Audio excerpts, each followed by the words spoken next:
Hi guys, welcome back to my channel. So today I'm going to read an article entitled China's claim to traditional fishing right in the North Natuna Sea does not hold up. This article is published on 22 April 2020. The author is Aristiorus Kadarmawan, University of Indonesia. Tensions between Jakarta and Beijing have been flaring following a January 2020 incident in the North Natuna Sea in which the Chinese Coast Guard escorted illegal fishing vessels into Indonesia's Exclusive Economic Zone or EEZ. Indonesia responded seriously to the illegal actions conducted by China by sending military patrols to the North Natuna Sea. China Coast Guard ship is seen from an Indonesian naval ship during a patrol at Indonesia's Exclusive Economic Zone Sea in the north of Natuna Island, Indonesia. 11 January 2020. The Indonesian and Chinese foreign ministries agreed that the two countries does not have any territorial disputes. China has confirmed that the Natuna Island belong to Indonesia and that Indonesia is a non-claimant state in the South China Sea disputes.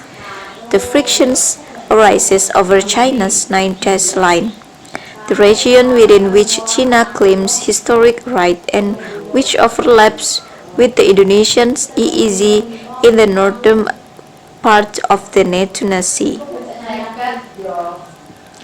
Under the United Nations Convention on the Law of the Sea or UNCLOS,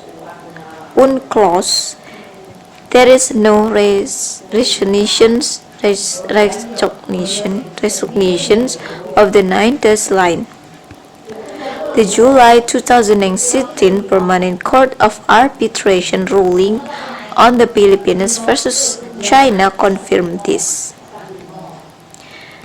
Chinese analysts tend to misconstrue traditional fishing right under UNCLOS when arguing that China has traditional fishing right in waters near the North Natuna Islands. There are three reasons why such arguments do not stand. First, the concept of traditional fishing right is introduced under UNCLOS. It states that an archipelagic state shall respect existing agreement with other states and shall recognize traditional fishing right and other legitimate activities of the immediately adjacent neighboring states in certain areas falling with archipelagic waters. The Chinese claim of traditional fishing right around the Natuna Island cannot be based on Article 51 because China is not an immediately adjacent neighbor to Indonesia. The southernmost part of China's claims in the Spratly Island are 1,100 kilometers from the Natuna Islands, far beyond the maximum size of EEZs. Second, Article 51 of UNCLOS also stipulates that the term and condition for the exercise of such traditional fishing right.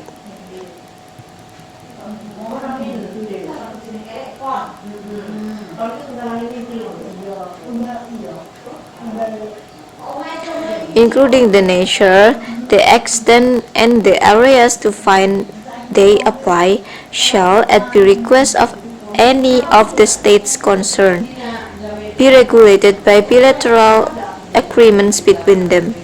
Regarding traditional fishing right, there is no such bilateral agreement between Indonesia and China.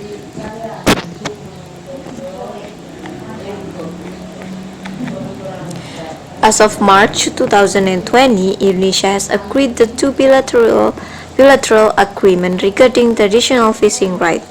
Indonesia and Malaysia entered into one in 1982. The agreement fit with Article 51 because Malaysia is an immediately adjacent neighbor of Indonesia, and before Indonesia was recognized as an archipelagic state, Malaysian traditional fishermen fish in Indonesia waters. Therefore, Indonesia agreed to grant traditional fishing rights to Malaysia under the bilateral agreement.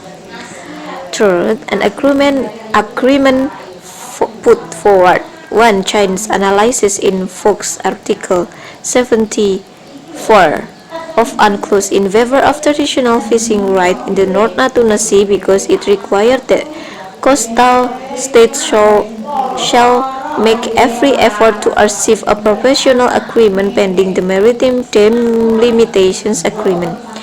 But the provision has no relevance in the case between Indonesia and China because Indonesia and China have no pending maritime boundary delimitations. As confirmed by both countries' foreign ministries, so there is need to create such a professional agreement between Indonesia and China. Article 74 was used by Indonesia and Malaysia. They create a memorandum of understanding, the common guidelines concerning treatment of fishermen by maritime law enforcement agencies. Under the MoU, the two states agreed to the kinds of measures that could be used by authorities from both countries with respect to any law enforcement in the undelimited area between Indonesia and Malaysia.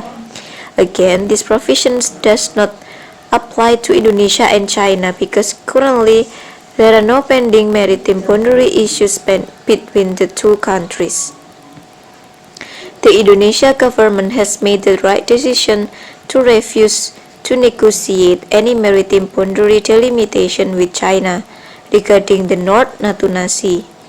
There were some differing opinions among Indonesian officials in terms of how to respond to China on this issue. Indonesian Coordinating Maritime Affairs and Investment Minister Luhut Panjaitan demanded a calm response to China, considering that conflict may distract Chinese investment in Indonesia.